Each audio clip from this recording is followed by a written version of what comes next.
भाजप हा महिला विरोधी पक्ष. विशाल पाटील यांच्या पत्नी पूजा पाटील. संजयनगर परिसरात महिलांशी संवाद. सांगली भाजपच्या सत्ताकाळात महिलांवरील अत्याचारात वाढ झाली आहे. अत्याचार करणाऱ्यांना पाठीशी घालण्याचं काम भाजपने केलेलं आहे. भाजप हा महिला विरोधी पक्ष आहे. त्यामुळे लोकसभा निवडणुकीत नारी शक्तीने भाजपला धडा शिकवावा असं आवाहन पूजा विशालदादा पाटील यांनी केले.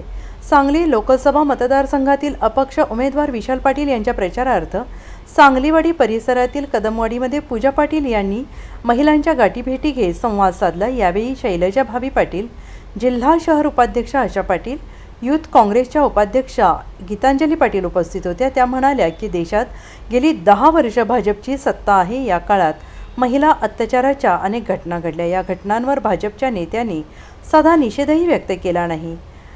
उलट आरोपींवर कारवाई करण्याऐवजी त्यांना पाठीशी घालण्याचं काम केलं. भाजपा महिला विरोधी पक्ष आहे.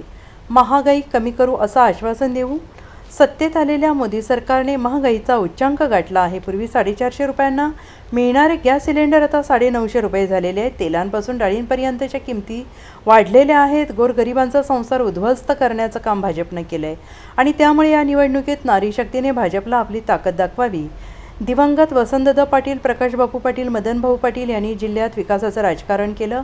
सर्वसामान्य लोकांना विकासाच्या मुख्य प्रवाहात आणलं. जिल्ह्यात सहकार, शिक्षण आणि हरितक्रांती घडवण्यात वसंतदादा घराण्याचं मोठं योगदान आहे.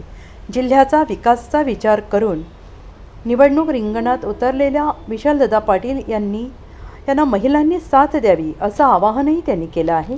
Bureau report, SBN Marathi, Sangli.